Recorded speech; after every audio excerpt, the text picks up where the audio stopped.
Major funding for war and peace in the nuclear age was provided by the Annenberg CPB Project. Additional funding was provided by the Chubb Group of insurance companies for over 100 years, providing business and personal insurance worldwide through independent agents and brokers, and by the W. Walton Jones Foundation, the John D. and Catherine T. MacArthur Foundation, the Alfred P. Sloan Foundation, the Andrew W. Mellon Foundation, the Rockefeller Brothers Fund, public television stations, and the Corporation for Public Broadcasting. A bizarre extreme of the nuclear age, Chinese cavalry in the 1960s training to fight on the nuclear battlefield, the horses masked to protect them from fallout. As China tests its first atomic bomb.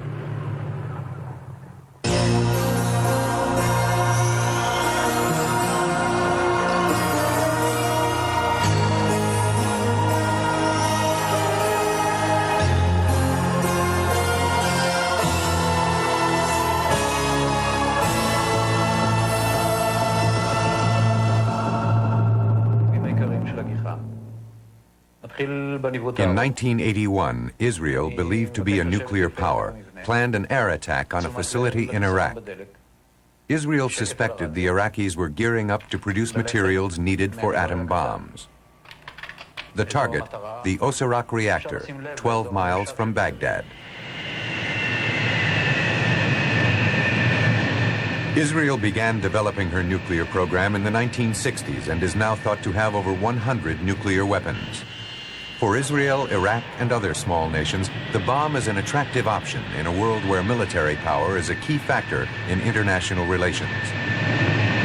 In the early morning of June 7th, 14 U.S.-made F-15 and F-16 fighter bombers left Etzion Air Force Base, heading for a target in Iraq, 650 miles across hostile territory.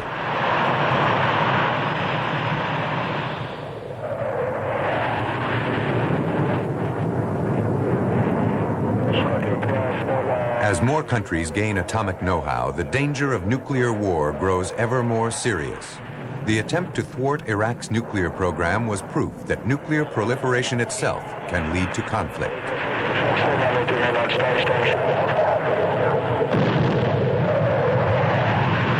The danger of nuclear proliferation seems greatest in volatile situations like the Middle East, but the problem is not confined to that arena.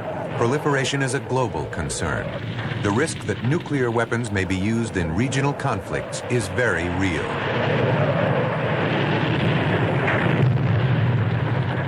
This is the story of nuclear proliferation, superpower relations, and the politics of Asia. A story of the haves and have-nots.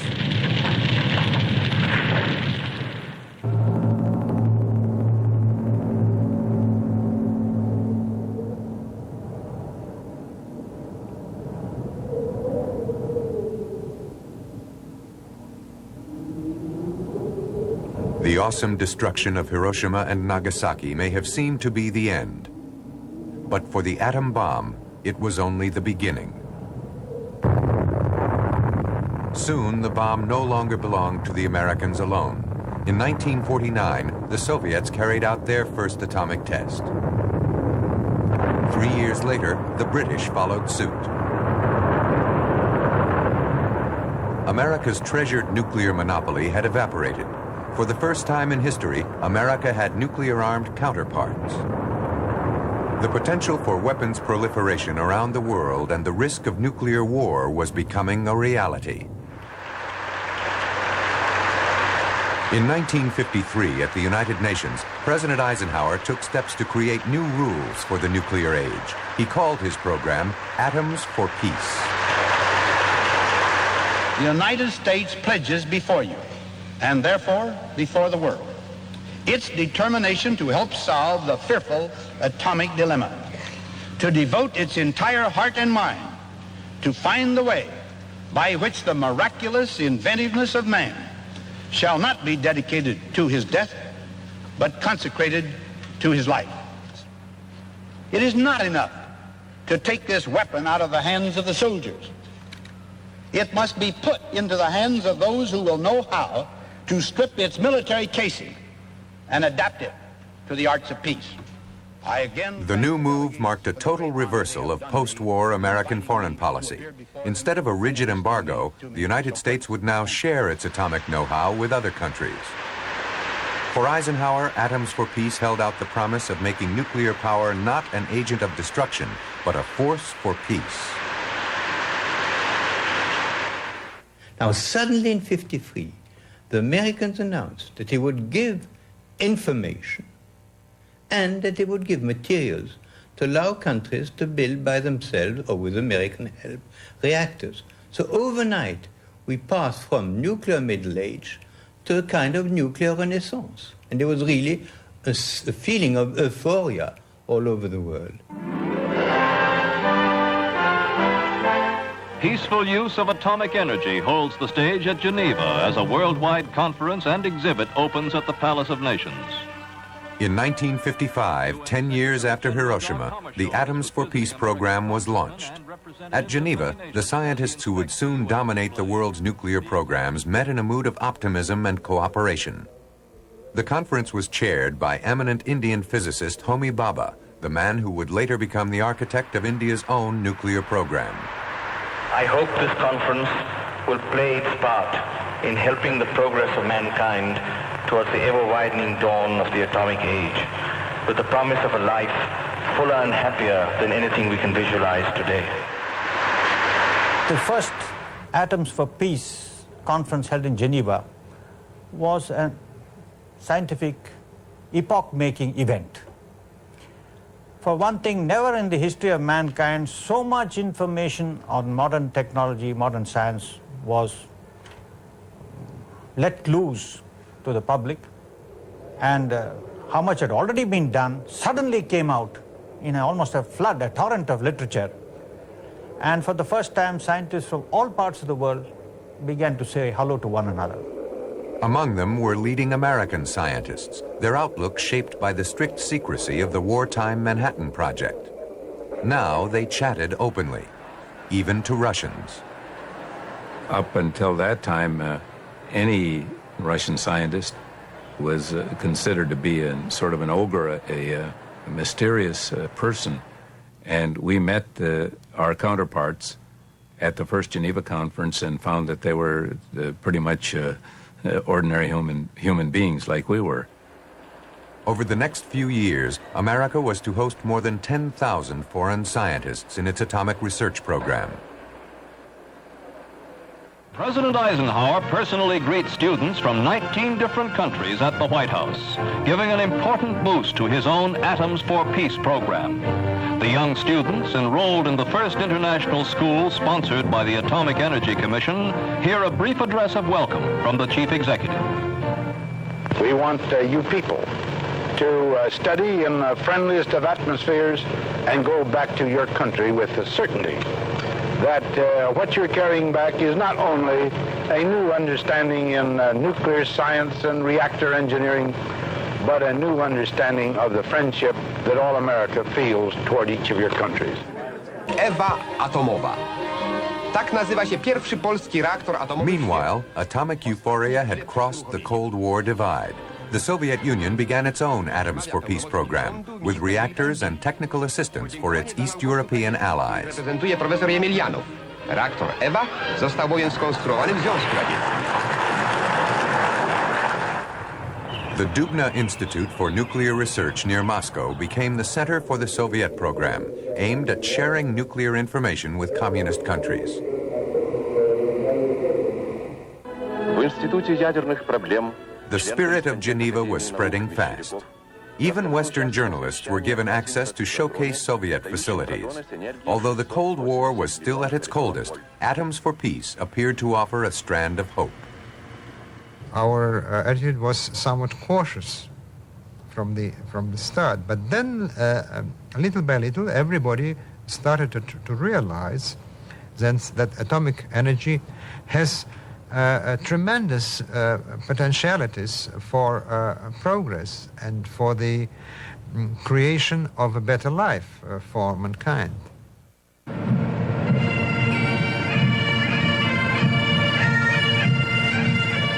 One country eager to benefit from Atoms for Peace was Pakistan, a chance to leapfrog into the nuclear age, from poverty to prosperity in one generation. For Washington, there was a second, more simple aim. By providing information about peaceful atomic power, America could limit the spread of nuclear arms. The Atoms for Peace had two aspects. One was to make the benefits of nuclear energy available to other countries, and the other benefit to the United States and the nuclear powers, presumably, was that we would have a hand in their entry into the nuclear age, making it possible for us perhaps to control and prevent the proliferation of nuclear weapons. For village folk, this prospecting scheme is their first introduction to the science of atoms, and a pleasant one at that. But would it work like that in the real world? A key test case would be India, a major prize in the Cold War chess game. In 1948, a newly independent India made its first steps into the nuclear age, searching for atomic fuel. Years of old, they are searching for a metal which can transform our lives, searching the barren hills for the most priceless commodity of the 20th century, uranium, a vital element that has unlimited power to build and to destroy. Architect of that early Indian program was Homi Bhabha, president at the Geneva Conference. Prime Minister Nehru, a pacifist, was an enthusiastic supporter of the project despite its military potential. Prime Minister Nehru was a science graduate of Cambridge, so he was always excited about science. And although Hiroshima had been a very, very distressing, deep shock for him, he recognized that atomic energy had a great potential for the future, and it might well be the thing of the future. The people who originated our program knew that in a country like India, a developing country like India, atomic energy could become the springboard for modern technology. They saw in it a new technology has come, and that we should exploit the atmosphere and situation of the times to make sure that we will not lose the second industrial revolution. Everyone was in love with India. It was the largest recipient of U.S. aid of many different kinds, and there was a tremendous desire to see India succeed in improving its economy and improving its technology, its living conditions, and the Atoms for Peace program fit in, as we saw it, ideally with those goals. The Cirrus research reactor near Bombay was built with Canadian and U.S. help through Atoms for Peace. These were optimistic times. There were no international inspections and no controls to prevent nuclear material being diverted to military use. This was to be one of the last projects under Atoms for Peace that would rely on mere goodwill to prevent its use for nuclear weapons. At Vienna, an important step forward in the peaceful use of atomic energy. Representatives from both sides of the Iron Curtain gather for their first general conference with the head of the U.S. delegation, Louis L. Strauss, bringing... A vital part of the original Eisenhower plan was the IAEA, the International Atomic Energy Agency. It would become a way of preventing the military use of atomic energy programs, but it faced an uphill struggle. The flow of atomic know-how from the haves to the have-nots was turning into a flood. By the early 60s, the United States had agreed to supply reactors to more than 40 countries, including India, Pakistan, Argentina, Brazil, Israel, and South Africa. The Soviet Union had signed similar agreements with its allies. But the deal with China, the major beneficiary, was to have startling implications.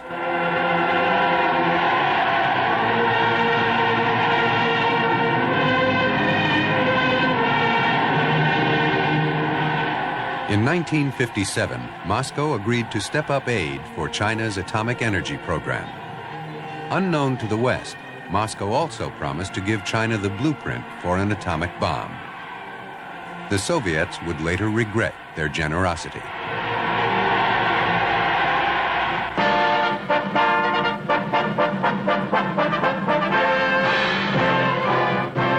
The fabulous meeting in Beiping of the two tyrants of communism, Red China's Mao Zedong and Russia's Nikita Khrushchev, winds up with nothing more than the signing of a joint communique calling the nations of the free world imperialistic war maniacs, and they shake on it.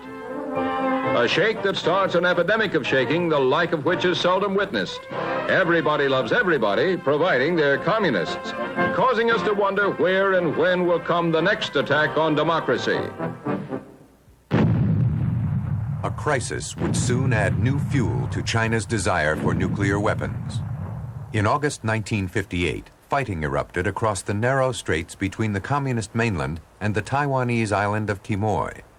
The U.S. backed Taiwan, also called Formosa.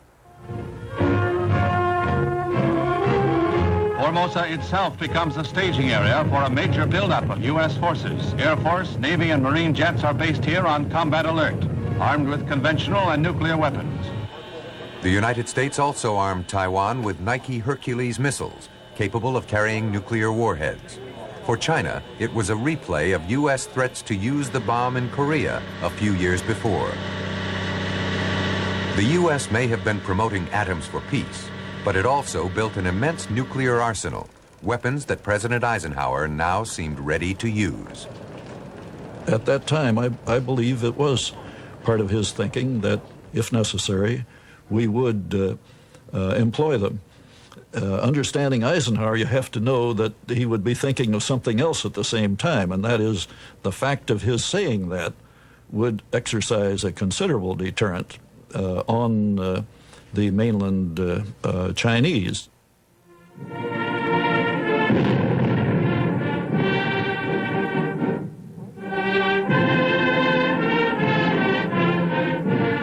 Eisenhower's nuclear threat had a dramatic impact on China's own nuclear plans. Because despite public displays of affection between Mao and Khrushchev, the Soviets refused any nuclear backing during the standoff with Taiwan. For China, the lesson was clear. The Chinese bomb would be built alone. China's drive for nuclear independence proved too much for Moscow to swallow. The Sino-Soviet agreement was broken off. In those years, the relations between the two countries became very tense for many reasons. And it is correct to say that at some time there were attempts to prevent China from acquiring nuclear capability. This agreement was not implemented as a result of unilateral action on the part of the Soviet Union, which refused to provide us with a blueprint and technological material as mentioned in the agreement. Consequently, China had to rely on her own efforts in the field of nuclear research and development. China was to expose the central flaw in the thinking behind Atoms for Peace. She was to prove that a poor, unsophisticated country could take nuclear technology and use it to make weapons of war. To make a nuclear bomb, you take reactor fuel and enrich it further by bombarding it with neutrons. This material becomes the core of a nuclear weapon. In an oversimplified view, you have the fissionable material, the plutonium or the U-235, in the center, and it is below a critical mass. It is not enough to cause a chain reaction, an explosion. But when you squeeze it with chemical explosives, you squeeze it so that all of the nuclei and atoms are closer together. Under those conditions, the same weight of fissionable material becomes supercritical, and a chain reaction can start. And that's the principle of the atomic bomb.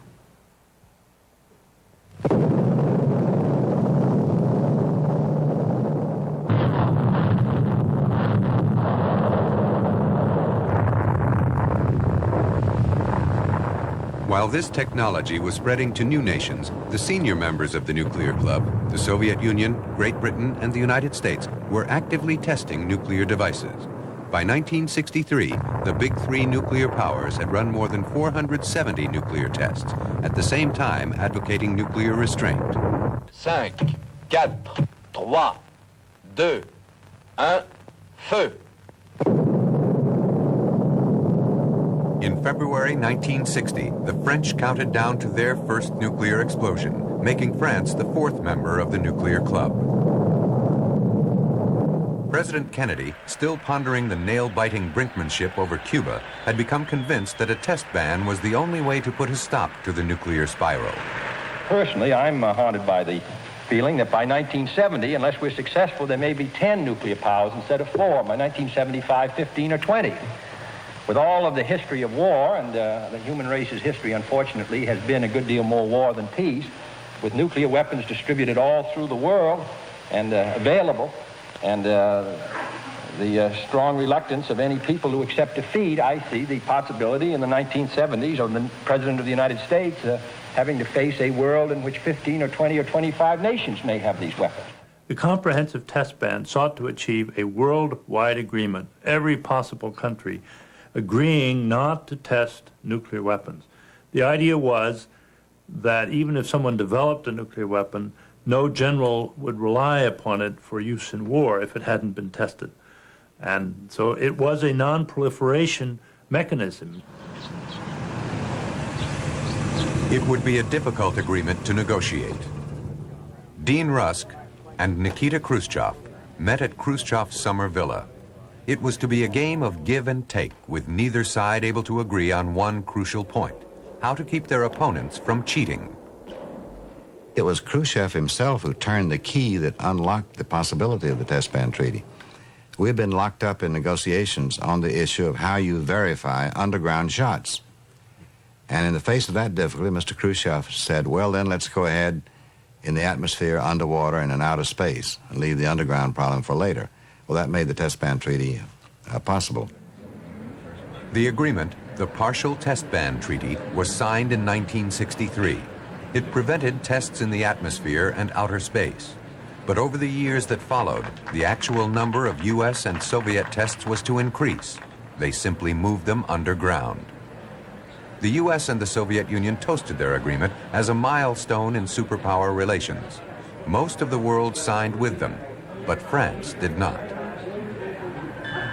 It was, in a way, because it prevents you testing, it was a kind of non-proliferation treaty. But we didn't want this non-proliferation to apply to us, and therefore we didn't sign it. China did the same thing.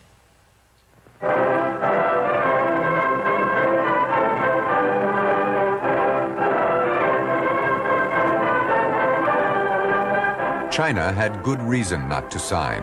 In 1964, the vast wastes of the Gobi Desert came alive with teams of Chinese technicians.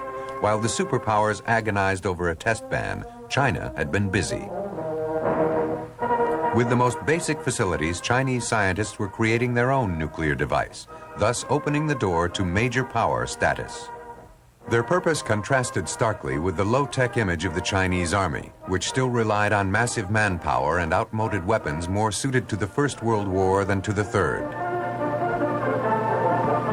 Neither the West nor the Soviet Union ever imagined that such a primitive military machine could acquire nuclear status. Once again, the nuclear experts were wrong. China was about to defy the skeptics, and Russia's Atoms for Peace program had played a crucial role.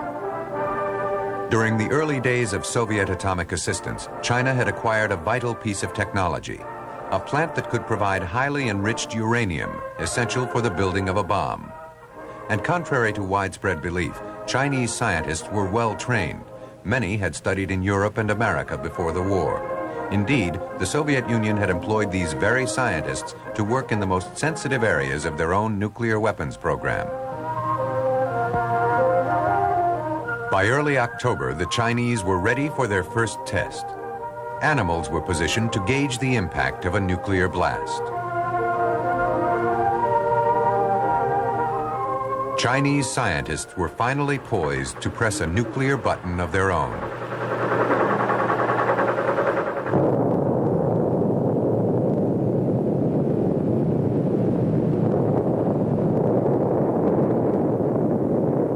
On October 16, 1964, China became the 5th member of the nuclear club. Defying the test ban treaty, the bomb was exploded above ground.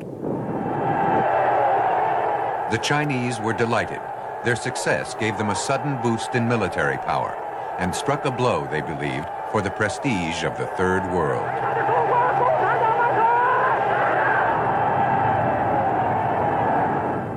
From the very first day, when we successfully conducted our first nuclear test, we made it clear that it was aimed at breaking the nuclear monopoly by the big nuclear states and eventually in eliminating nuclear weapons.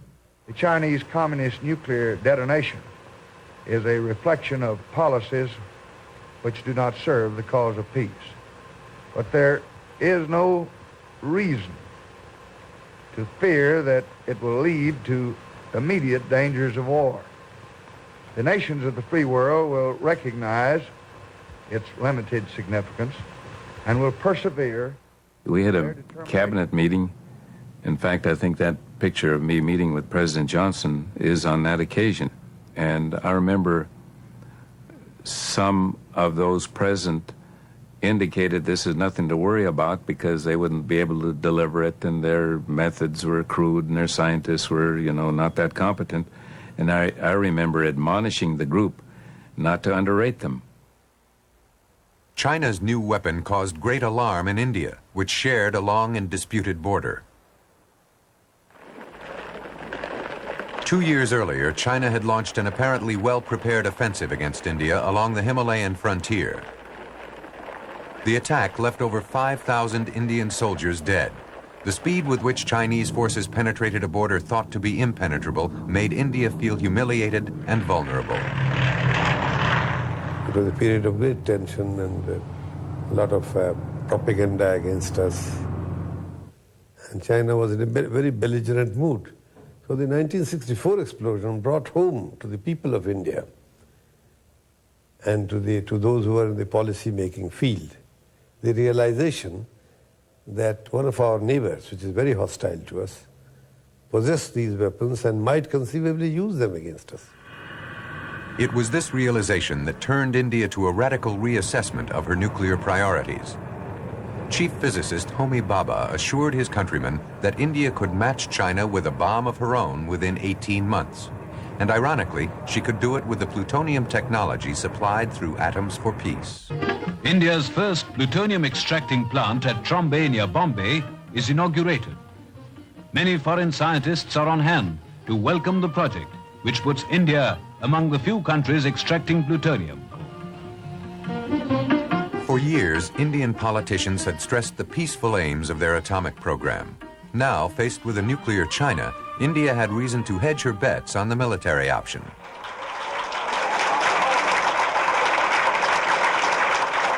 Can we afford to spend millions over the making of atom bomb? It is much more important that we should spend every pie over the economic development of our country. What Shastri said was that this is our decision. But I cannot say this is an immutable decision because situations change. And if situations change and we feel that some other course is necessary, then we'll have to tell ourselves, all right, go ahead. Well, he's the first Prime Minister who said that if required, we will go in for the other side of nuclear technology. Let's put it that way. The early euphoria of Atoms for Peace had been overtaken by concern. There were signs that Atoms for Peace was in growing danger of becoming Atoms for War. The pressure was on to achieve tighter international controls of the military use of nuclear technology. In Geneva, the UN Disarmament Committee was working overtime to produce a treaty that would stop the spread of the bomb. I think the peaceful uses were bound to spread anyway, and knowledge of how to make the bomb was bound to spread. That was inevitable, no matter what we did. What was important was to try and set up an international inspection system and a norm which would prohibit people from new countries from getting the bomb. Both superpowers found it easy to agree to a treaty that banned the have-not nations from joining the nuclear club. The agreement called for regular inspection of nuclear facilities by the IAEA, but would a piece of paper be enough to make it work? For a have-not nation like India, it smacked of superpower hypocrisy. The basic principle in that treaty is that you do what I tell you to do, but don't do what I do. Now, if there was any question, if there was some indication even that you are going to reduce nuclear arms, which is there in the preamble to the treaty, one could look at it. The second point is that you have divided the world into people who are the haves and the have-nots. And it seemed to us that this was a new kind of colonialism, nuclear colonialism. The world was being divided into two halves: the have nuclear weapon countries, the non-nuclear weapon countries. In an effort to head off these accusations, the superpowers agreed to look for ways to reduce their rapidly growing nuclear arsenals. We were able then to say to the Indians and to the Swedes and to the Latin Americans, look, in exchange for you giving up the right for to have nuclear weapons, we will reduce our stockpiles. Now, that was not an idea that appealed enormously to the Americans and the Russians, as you can imagine. They were not in the business in those days of giving anything away. When the Non-Proliferation Treaty was signed in 1968, many saw it as an historic breakthrough. But for those with nuclear ambitions, like India and China, it offered an unacceptable double standard. Those who asked us to sign the Non-Proliferation Treaty were themselves keeping atomic weapons. And they asked us not to do it. How can we sign it? Pakistan would have been called upon by this treaty to renounce for all time its right to acquire nuclear weapons, which is a sovereign right. In return, it was expected that there would be adequate security guarantees to Pakistan and all such states renouncing the right to acquire nuclear weapons. But the Non-Proliferation Treaty failed to provide for guarantees against the threat of use of nuclear weapons. India and Pakistan refused to sign the Non-Proliferation Treaty. Alongside them were such countries as France, Israel, South Africa, Brazil, Argentina, and China.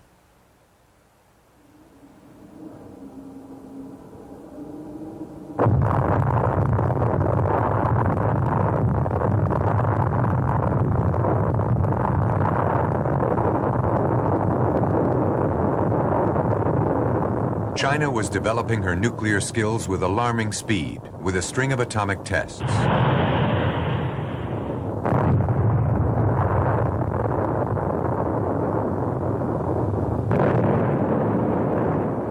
Chinese scientists had perfected their hydrogen bomb in a record 3 years. It had taken the Americans more than 7. China conducted regular training exercises for nuclear war and appeared ready to use the bomb on the battlefield, alongside primitive Chinese cavalry units equipped for nuclear survival.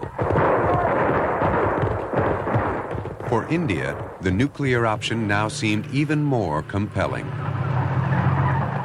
I felt that given a nuclear China to the north, a nuclear China with which we had a border problem, and a nuclear China which was trying to intervene in India's internal affairs at that time, that we had no option but to go nuclear. The cost of a credible nuclear deterrent, I calculated at that stage, was about $1 billion. And $1 billion would have meant about 15% of our budget. And I thought that's very easy to set aside for the program, and I didn't think that it was a burden.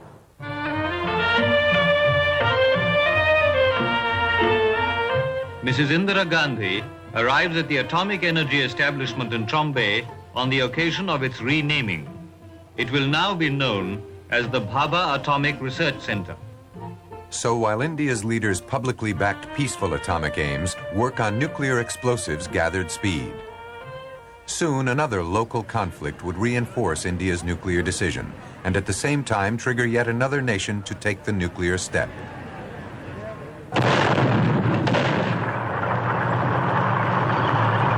In 1971, government troops in East Pakistan moved to suppress a revolt by Bengali separatists.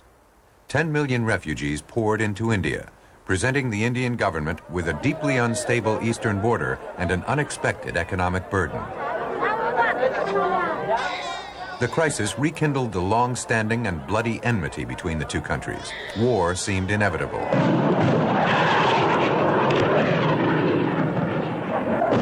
Fighting broke out in December. India, armed with Soviet weapons, had a massive superiority over Pakistan, and Pakistan's allies, the US and China, let her down.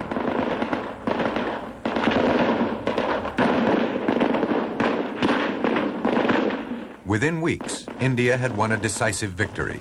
East Pakistan became the independent Republic of Bangladesh. Pakistan had been dealt a crushing defeat at the hands of her more populous and better armed neighbor.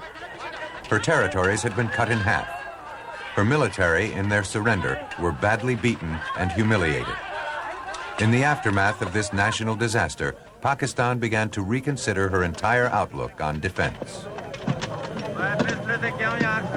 Like China and India, Pakistan turned to the merits of nuclear capability. 71 was a rather tragic year for Pakistan. It was a traumatic experience because of the war which cut away a part of Pakistan from us. I was then a divisional commander. Until then, we had this rather childish idea that because of an alliance with the Americans and because of close relations with the Chinese, we'll expect them to cross the borders and fight the Indians.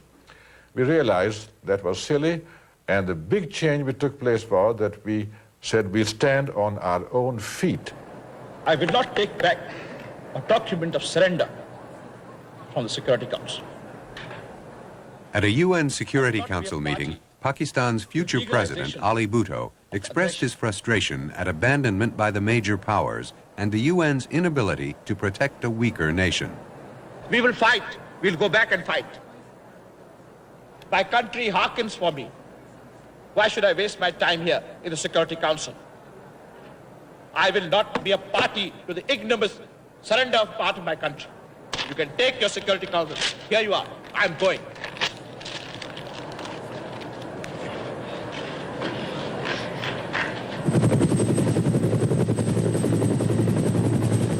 Bhutto returned to greet his defeated generals and visit demoralized troops. Confronted by a neighbor fast becoming a nuclear power, Bhutto launched an ambitious plan to give Pakistan a nuclear capability. He made two important decisions. He ordered that the Pakistan Atomic Energy Commission should start an expanded program of atomic energy, and he also created a separate Ministry of Science and Technology. He also directed that the Atomic Energy Commission should report directly to him, which meant that Atomic Energy Commission received access to the chief executive, the patronage, the financial support, and the necessary backing for implementing its program. The nuclear race in South Asia was on, and India was way out in front. Within 3 years, Indian scientists were getting ready to explode a nuclear device underground. Somewhere out in the Rajasthan desert, in the early part of 1974, our scientists worked carefully in these unassuming, unpretentious structures to carry out a large-scale experiment. On the 138th day of the year, at 02 hours, 38 minutes, 20 seconds Greenwich Mean Time, the graph went haywire.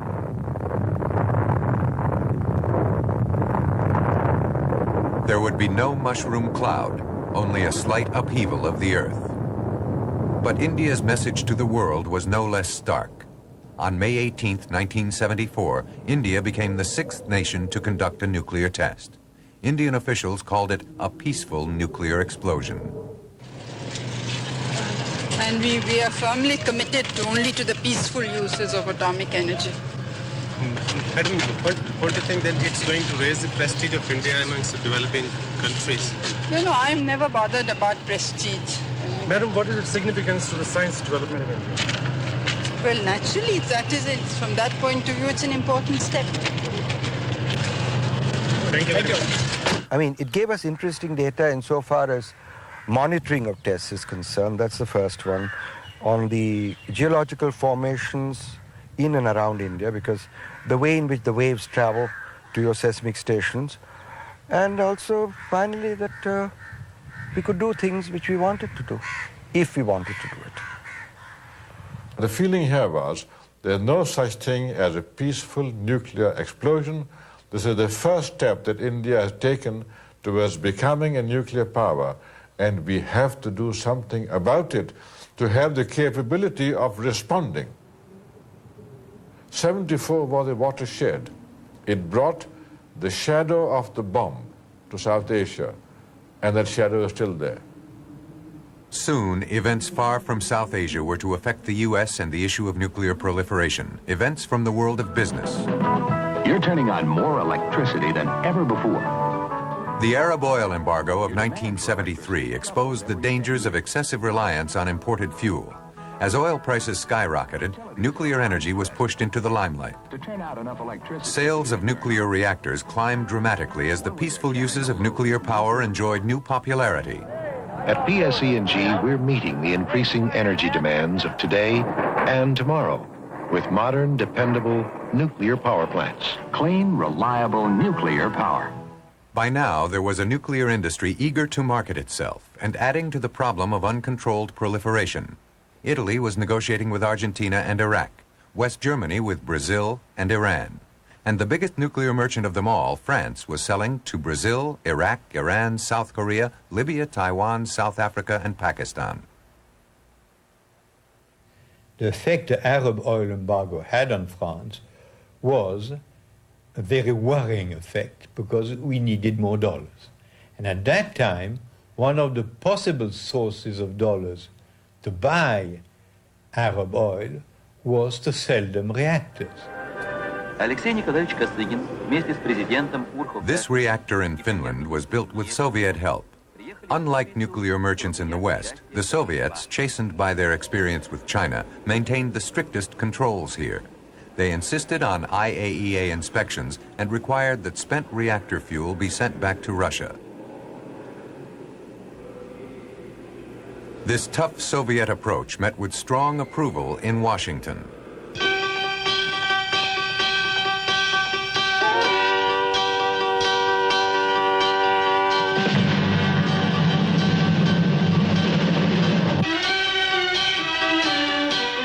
Democratic candidate Jimmy Carter made the issue of nuclear controls a key part of his 1976 presidential campaign. We had the first atomic capability, and on us falls a tremendous additional responsibility to control and to limit the spread of atomic weapons. But in the last 2 years, we have had a complete absence of leadership in this major field. Carter was determined to plug the loopholes, above all to tighten U.S. controls over nuclear exports and cut down on the growing reliance on plutonium as a reactor fuel, a policy that was bound to create growing ill feeling in the nuclear industry, in America and abroad. By going to war against plutonium in general, the Carter policy reduced the willingness of other countries to rely on the United States as a supplier. It reduced their willingness to cooperate with the United States in the application of sound non-proliferation policies. And in my opinion, it was a setback and not a gain for non-proliferation policy. We felt that this period in the early to mid-70s was a period of artificial exaggeration of the demand for uranium and demand for nuclear energy and the demand for plutonium. And that what was important was to try to dampen down this exaggeration so that you didn't put in place this system where everybody had their hands on weapons-usable material in a form which basically you couldn't monitor and couldn't inspect very well. The impact of the Carter policy was felt most heavily in South Asia. In 1978, Carter visited New Delhi in an effort to persuade Indian Premier Morarji Desai to toe the line on international controls. But Desai, once a critic of India's nuclear test, was not impressed. I think he came only for good relations. But incidentally, he thought he might persuade me also to sign the treaty. As a matter of fact, he wanted us to keep to non-proliferation.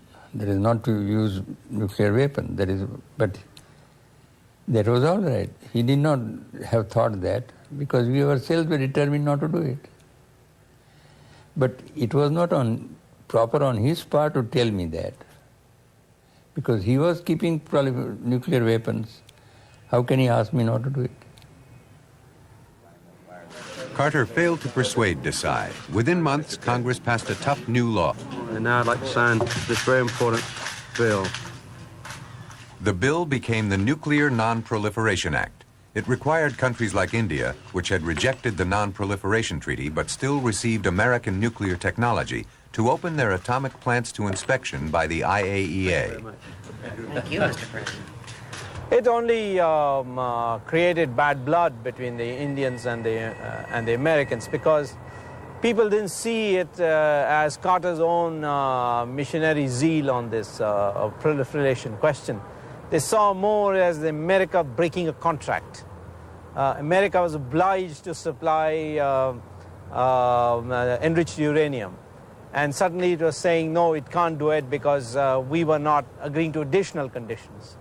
And I think the argument for self-reliance in our nuclear policy got a big boost during Carter's period. This policy of denial did not work. In fact, it convinced all the recipient states that the only way for them was to seek a measure of self-sufficiency in nuclear supplies, nuclear fuel cycle, and nuclear technology. What Pakistan did not want was inspections like this one, conducted by the International Regulatory Agency, the IAEA. Pakistan had agreed that a French-made plutonium processing plant could be inspected, but there was concern that it would renege on the agreement. Under international pressure, France canceled the sale of the plutonium plant. After having ensured that the plant would be subject to the IAEA control, we felt there was no reason whatsoever for France to go back on a solemn commitment that France had made in a bilateral international treaty with Pakistan. We didn't want to help Pakistan to make bombs. We didn't want to be accused to help them. And we felt that each time we asked added guarantees from Pakistan, they were refusing them. So therefore, we decided to stop. Their plans for a reprocessing plant blocked, Pakistan's scientists found another route. They decided to build a uranium enrichment plant modeled on an installation at Almelo in Holland. To find vital components, Pakistan secretly embarked on an undercover nuclear shopping expedition around Western Europe. We went to all the little small shops, unimpressive looking things, and explained to them what was wanted, and they built over a period. And we had some talented, bright scientists. Some of them had worked in centrifuge plants, and they came back and they put their, and by trial and error, they developed this thing on an indigenous basis. In the early part of 1978, we discovered that the Pakistanis were trying to develop a centrifuge system for enriching uranium, which could bring it up to weapons usable levels. And we tried to discover where they were getting the equipment, what they were doing. We began to discuss this with other members of the nuclear suppliers group. I remember flying to London and talking to the British about this, and then going to other countries in Europe, trying to put together or piece together what was going on. And our feeling was that, that Pakistan really had very little need for this enriched uranium for civil purposes. After all, they had a heavy water reactor, which doesn't require enriched uranium. So the purposes of this plant struck us as odd and much more likely to be related to weapons than to civil purposes. The Arab world was thought to have supplied money for the Pakistani effort, arousing fears in America that in return Pakistan might pass nuclear weapons technology to her Islamic allies. Despite Pakistani denials of this link, Washington responded by cutting off military and economic aid to Pakistan. They said, well, we understand that your nuclear program is directed towards the manufacture of weapons. So I said I can give you the categorical assurance that we have no plans to manufacture nuclear weapons. Then they said that we believe that you're going to transfer this technology to your Arab friends. And I said I can also give you a categorical assurance, a commitment that this program, knowledge of technology, will not be transferred to any other country. But the hard line against Pakistan would soon be abandoned. In December 1979, the Soviet Union invaded Pakistan's neighbor, Afghanistan. For the U.S., Pakistan suddenly became a strategic ally. Newly elected President Reagan restored American aid to the country.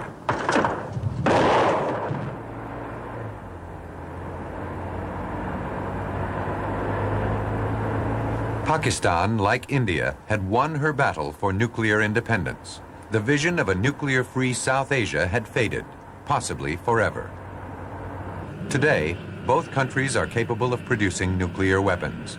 So far, this balance of capability has prevented either side from taking this dire step. But for how long? If India goes nuclear, we will go nuclear. And we know that if we go nuclear, India will go nuclear. The two countries, we are the protagonists of South Asia, will actually cross the threshold together or not cross it at all. Apart from India and Pakistan, countries like Israel, South Africa, Brazil, and Argentina stand on the nuclear threshold. Another 24 countries are technically capable of building a bomb, although many of them have signed the Non-Proliferation Treaty indicating they will not. But for all of them, and for the charter members of the Nuclear Club, the vital question is, how can they be sure that their world will be made safer by giving up the option of having a bomb of their own? I don't think that any government in Pakistan is going to yield on this question, whatever the cost, because no government would last here in this country if it did that without adequate cast and guarantee of our security, because we have a potential card in our hands, not an actual, a potential. So it is good to acquire an option, not to exercise it, but to keep the option. So therefore, we are behaving like any normal state. Isn't it perfectly rational? Which other state would, in our position, exposed to this insecurity, would, in order to get a pat on the back and say, you're good boys, give up this advantage that we have acquired by exertions? The real key to this problem lies with the big powers. But I'm afraid that they do not show any sincerity. There is a lot of double talk. Nations, big nations talk of peace, but all the time they're preparing for war and increasing their stockpiles. They pay lip service to disarmament, but they go on rearming themselves. And I think they hold the key to the whole situation. If the superpowers were determined to end nuclear warfare, they could jointly put an end to it and prevent it occurring anywhere else. But if they are themselves preparing for a mutual conflict, they lose their moral authority to prevent it anywhere else.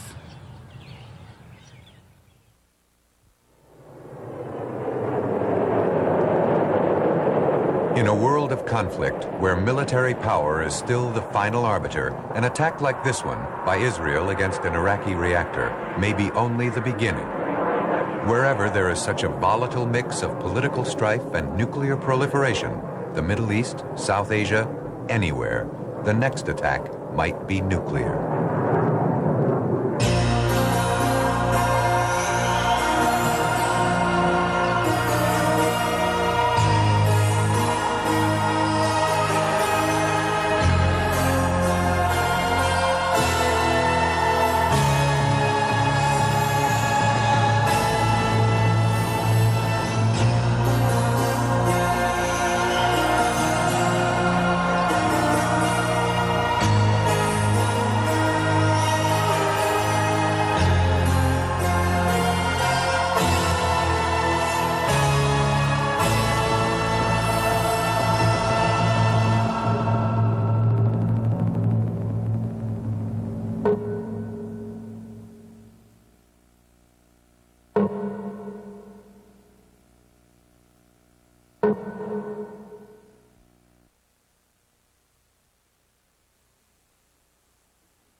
This program was produced by WGBH Boston, which is solely responsible for its content.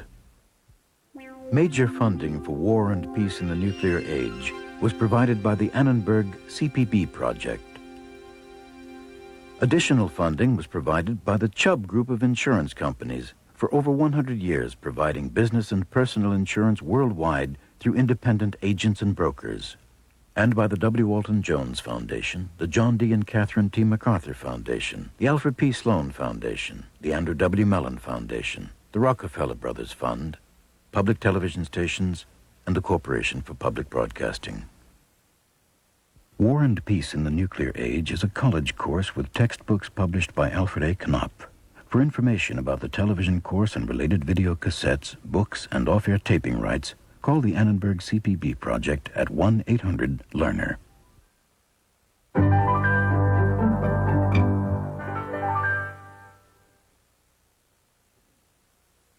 The companion book to War and Peace in the Nuclear Age is now available. Written by John Newhouse and published by Alfred A. Knopf, the 512-page hardcover can be ordered by calling 1-800-441-3000, $24.95 plus handling. Please have your credit card ready. Jimmy Carter hoped a new arms treaty with the Soviets would be his contribution to world peace. His critics worried that he threatened world peace by neglecting the Soviets' military buildup. By the time the Soviets invaded Afghanistan, Carter's hopes had crumbled.